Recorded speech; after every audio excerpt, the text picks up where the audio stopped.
حضرت موسیٰ کلیم اللہ علیہ السلام کا زمانہ مبارکہ تھا، قحط پڑ گیا، بارش نہیں ہوتی۔ ہم لوگ نا اب تو خیر ہمارے پاکستان میں تو ٹیبل ٹاک ہوتی ہے، ٹاک شو ہوتے ہیں، ہمارے ہاں تو پتہ کیا جاتا ہے کہ بارش ہو کیوں نہیں رہی، پھر اس پہ یہ ہوتا ہے کہ دھواں بڑا چڑھ گیا ہے، حالات بڑے خراب ہیں، فلاں ایسے ہو گیا قحط کا۔ ہم تو اسباب تلاش کرتے رہتے ہیں نا جی، فوق بہت زیادہ ہے، فلاں چیز ایسے ہے، فلاں چیز ایسے، ہم تو یہ تلاش کرتے رہتے ہیں۔ وہ لوگ یوں نہیں کرتے تھے، وہ سیدھے جا کے مصلوں پہ بیٹھتے تھے، اس لیے کہ وہ کہتے تھے جب رب چاہتا ہے تو پھر کوئی چیز کسی چیز کو روک سکتی، وہ سیدھے مصلے پہ بیٹھتے۔ اعلیٰ حضرت فاضل بریلوی رحمۃ اللہ علیہ کے پاس ایک مولانا محمد حسین آئے، وہ فلکیات کے بڑے ماہر تھے، تو اعلیٰ حضرت نے فرمایا ذرا ستاروں کا حساب لگا کے دکھاؤ بارش کب ہوگی۔ کہنے لگا پورا مہینہ تو نہیں ہوگی۔ تو اعلیٰ حضرت رحمۃ اللہ علیہ فرمانے لگے کہو کہ میرا علم کہتا ہے مہینہ نہیں ہوگی، اللہ چاہے تو ابھی ہو سکتی ہے۔ کہنے لگا جی وہ تو ٹھیک ہے پر میرا علم، وہ جیسے روز لوگوں نے پیر نیٹ ٹو شہنشاہ صاحب نہیں کھولے ہوتے کہ بارش کب آئے گی، اور اس کی طرف نہ دیکھ، مصلے پہ بیٹھ، مہربانی کر مصلے پہ بیٹھ، اللہ کی بارگاہ میں حاضر ہو، اسے معافی مانگ، اسے منا تاکہ وہ رحمت کی بارش۔ کہنے لگا جی میرا علم کہتا ہے۔ تو اعلیٰ حضرت فرمانے لگے پھر وہی بات، تو کہے اللہ چاہے تو بارش ابھی، لیکن یہ جو اڑ گئے ہیں نا بیچارے، یہ اڑی گئے ہیں، یہ جہاں الجھ گئے ہیں وہاں یہ لوگ الجھ گئے، اللہ ہمیں الجھنے سے محفوظ فرمائے۔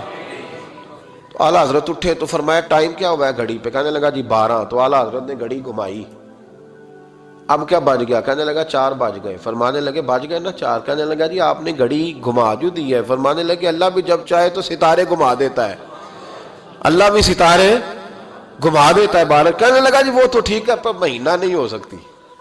اڑا ہوا بندہ، اس کا کوئی علاج ہے؟ جو اڑ جو جائے اس کے لیے قرآن کہتا ہے وَإِذَا خَاطَبَهُمُ الْجَاهِلُونَ قَالُوا سَلَامًا، اسے سلوٹ کرو دور سے، اسے کو تو جان اور تیرا۔ کہنے لگا جی ہو نہیں سکتی پورا مہینہ۔ فرمانے لگے یار تو جا اپنا کام کر۔ وہ شخص کہتا ہے میں نے دروازہ کھولا اعلیٰ حضرت کا، کمرے سے باہر نکلا تو تیز بارش ہو رہی تھی۔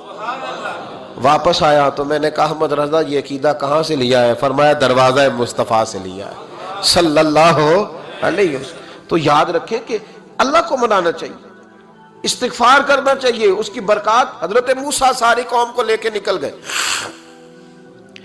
آؤ بھائی میدان میں اللہ کی بارگاہ میں استغفار کریں اور بارش کا سوال کریں، بارش مانگے۔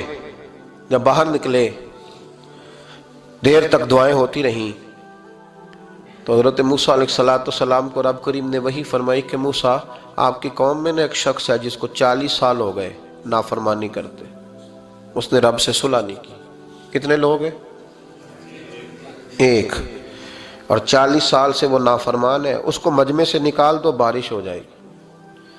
اگر ایک گناہگار کی وجہ سے بارش رک جاتی ہے، اور جہاں دروازے کھلے ہوئے ہوں، جہاں تنہائیاں خوفناک ہوں، اور جہاں تباہی اتری ہوئی ہو، اور جہاں لوگ کروڑوں روپیہ مال ہڑپ کر گئے ہوں، اور جہاں علماء کو ہتھ کڑیاں لگا کے ٹھنڈی زمینوں پہ لٹا دیا جائے اور قوم کہہ رہی ہو اچھا ہوا اچھا ہوا، اور لوگ پھبتیاں اڑا رہے ہوں، مذاق کر رہے ہوں، تو پھر اس قوم پہ کس طرح کر کے فضل الہی۔ اور یہ مولوی کا معاملہ نہیں، یہ تو ممبر رسول کا معاملہ ہے۔ میرے مصطفیٰ نے یہ نہیں کہا پیر میرا وارث ہے، حضور نے فرمایا عالم میرے دین کے وارث ہے۔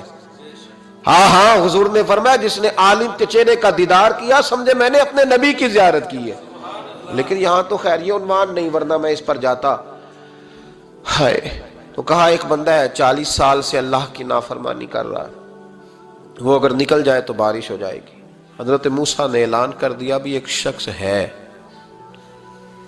وہ اگر نکل جائے تو بارش ہو جائے گی۔ پتہ تو ہوتا ہے نا سب کو، مجھے بھی پتہ ہے کہ میں اندر سے کیسا ہوں، اور آپ کو بھی خبر تو ہوتی ہے نا جی۔ جب بات ہو رہی ہوتی ہے تو پھر پتہ تو چلتا ہے نا کہ بات کہاں جا کے سیٹ ہو رہی ہے، پتہ چلتا ہے نا۔ اسے بھی چل گیا پتہ، اب اندر ہی اندر رونے لگا۔ اور دیکھو امام رازی اور امام غزالی دونوں نے لکھا ہے کہ اس درد سے رویا، اس درد سے کہ ادھر والے کو بھی پتہ نہ چل جائے، مجمع کے اندر کھڑا ہے اور ادھر والے کو بھی استغفار، دیکھو ادھر والے کو پتہ نہ چل جائے اور ادھر والے کو بھی کہیں ہجوم میں غم میں بھی توہین نے ضبط غم نہ ہوئی۔ ہم اس احتیاط سے روئے کہ آنکھ نم نہ ہوئی، ہجوم غم میں بھی توہین ضبط غم نہ ہوئی. ہم اس احتیاط سے روئے کہ آنکھ نم نہ ہوئی. روئے بھی پر کسی کو آنسو نہیں دیکھنے دیے. اب اس درد سے کہتا ہے اللہ تو تو معاف کرنے والا ہے نا, تو تو معاف کرتا ہے, پردہ پوشی کرتا ہے. اور مالک اگر لوگوں کو پتہ چل گیا تو میرے تو بچوں کا بھی جینا حرام کر دے گا. یا اللہ میری تو آنے والی نسل بھی تڑپ کے وقت گزارے گی. مالک تو معاف کر دیا کرتا ہے, لوگ نہیں معاف کرتے. اے اللہ یہ میری خوبیاں بھول جائیں گے, میری خامیوں پر بات. مالک میں یہ ذلت نہیں برداشت کر سکتا, فضل فرما. حضرت موسیٰ نے دوبارہ اعلان کیا, نکلتے ہو کہ نہیں نکلتے؟ پھر تڑپا, خداوندا مجھے بے آبرو نہ کر. یہ ذلت اور رسوائیاں یہ نہیں برداشت ہوتی. اللہ درگزر. حضرت موسیٰ نے تیسرا اعلان کیا, نکلتا ہے یا میں پھر اس کا نام لوں؟ اللہ سے پوچھ کے نام لوں اس کا, بتاؤ کون ہے؟ اب تو تڑپ گیا, کہنے لگا مالک میں تیری بارگاہ میں استغفار کرتا ہوں, آئندہ نہیں کرتا, آئندہ نہیں کرتا. یہ لفظ ادا کیے, بندہ کوئی بھی نہیں نکلا. رب کریم نے بارش عطا کر دی, تیز بارش. جب برسی نا تیز بارش تو لوگ تو می دیکھ کے دوڑ گئے. تو حضرت موسیٰ کہنے لگا یا اللہ مجھے بھی تو بتا, تو نے کہا تھا کہ جب تک بندہ نہیں نکلتا بارش نہیں ہوگی. تو نکلا کوئی بھی نہیں, بارش ہو گئی, ماجرا کیا ہے؟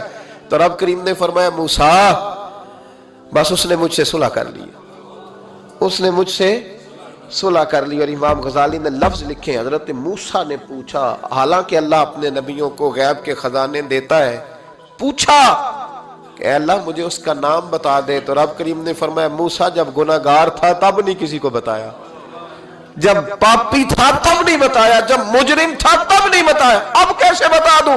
فرمایا اس کی میری صلح ہو گئی ہے. اور فرمایا جو بارش نہیں نہ ہو رہی تھی وہ بھی اس کی وجہ سے نہیں ہو رہی تھی, اب جو ہوئی ہے نا تو یہ بھی اسی کی وجہ سے ہوئی ہے. یہ بارش اب جو ہوئی ہے تو یہ بھی یہ اس گناہگار کے سبب سے. اپنی راتیں اللہ کے ساتھ گزارے, مصلی پہ بیٹھے. میرے صاحب رحمۃ اللہ علیہ سے جب کوئی کہتا نا کہ بڑا پریشان ہوں تو کچھ بتائیں, تو فرماتے آج رات مصلی پہ بیٹھ کے اپنے رب سے بات کرنا, میں بھی بات کروں. بندوں کو دکھ بتانے سے عزت میں کمی آتی, اور اگر اللہ کو بندہ اپنے دکھ بتائے تو اللہ عزتیں بڑھا دیتا ہے. ترمذی شریف کی حدیث ہے, نبی پاک علیہ السلام نے فرمایا اگر تو دنیا داروں کو دکھ بتائے گا تو اللہ تجھے غنی نہیں کرے گا, اور اگر تو اپنے رب کو بتائے گا تو اللہ بڑی جلدی تجھے دنیا سے بے نیاز کر دے. تجھے لوگوں کی ضرورت نہیں رہے گی. استغفار کریں, کثرت سے کریں, ذوق سے کریں, مصلی آباد رکھیں.